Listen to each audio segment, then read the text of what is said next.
निर्वाचन आयोग में आस्था रखते हैं और विश्वास करते हैं कि निर्वाचन आयोग निष्पक्ष मतदान सुनिश्चित कराएगा। निर्वाचन आयोग का निर्देश भी कमोबेश सभी रिटर्निंग अफसर को यही रहता है। अभी जिस तरीके से वाराणसी, सोनभद्र,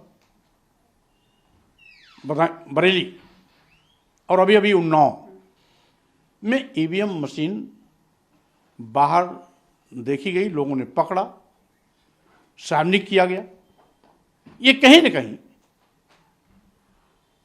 जो स्थानीय स्तर पर हमारे रिटर्निंग अफसर हैं या जिलाधिकारी हैं उन पर सवालिया निशान खड़ा करता है अपने आप। क्योंकि वोटिंग के बाद जो वोटिंग ईवीएम मशीन है वो स्ट्रांग रूम में रखी जाती है। सभी राजनीतिक दलों के प्रत्याशी वहां पर उपस्थित रहते हैं, उनकी देखरेख में होता है।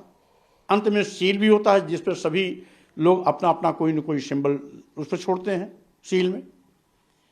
इसी प्रकार से जो खाली मशीनें हैं वो भी सुरक्षा में अलग से स्ट्रांग रूम में रखी जाती हैं। मतगणना के पहले ना वोटिंग ईवीएम मशीन बाहर आती है ना खाली मशीनें बाहर आती हैं। और अगर किसी कारणवश ईवीएम मशीन को इधर से उधर करना भी है तो सभी राजनीतिक पार्टियों के प्रत्याशी की उपस्थिति और सहमति दोनों वहां पर आवश्यक होती है। 4-4, 5-5 जिलों में ईवीएम मशीन बाहर पकड़ी गई और बड़े पैमाने पर पकड़ी गई। वाराणसी में पकड़े जाने के बाद वहां के डीएम ने कहा कि ट्रेनिंग के लिए जा रही थी। अगर ट्रेनिंग के लिए भी जा रही थी तो इसमें भी सभी प्रत्याशियों के सामने उस खाली मशीन को निकालनी चाहिए। अगर मालियन नहीं पकड़े जाते तो उन्हीं खाली मशीनों पर भाजपा के पक्ष में मतदान करके फिर उसे सुरक्षित वहीं पर जमा कराई जा सकती थी। यानी हेरा फेरी की पूरी संभावनाएं बनी रहती हैं। इसीलिए जब व्यवस्था है कि सभी प्रत्याशियों की उपस्थिति और सहमति आवश्यक है तो जहां जहां भी ईवीएम मशीनें बाहर आई हैं वहां पर सभी राजनीतिक दलों के प्रत्याशियों की सहमति उपस्थिति क्यों नहीं सुनिश्चित किया गया? अगर नहीं किया गया तो इसका मतलब है कहीं न कहीं मन में पाप है, भ्रष्टाचार के कारण ये ऐसा किया गया है। सत्ता पक्ष को उपकृत करने के लिए, उनको खुश करने के लिए उनके पक्ष में मतदान की नियत से खाली मतपेटियां निकाली गई थी और अब पकड़े गए तो साह, नहीं पकड़े गए होते तो बड़ी बारीकी से वोटिंग करके ला करके उसको फिर वहां पर जमा भी कर देते। इसलिए आपके चैनल के माध्यम से, एनआई के माध्यम से मैं भारत के जो निर्वाचन आयोग हैं उनसे मेरी निवेदन है कि जिन जिन भी जिलों में ईवीएम मशीन सार्वजनिक रूप से बाहर आई है वहां के जिलाधिकारियों के खिलाफ कड़ी से कड़ी कार्रवाई होनी चाहिए।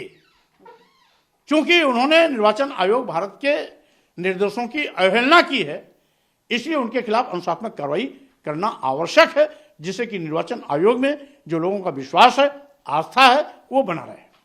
सर, बीजेपी बेवफा है तो इस कमेंट के ऊपर आपका क्या? देखिए, चोर के दाढ़ी में तिनका, उनके शासन में सब कुछ कराया जा रहा है।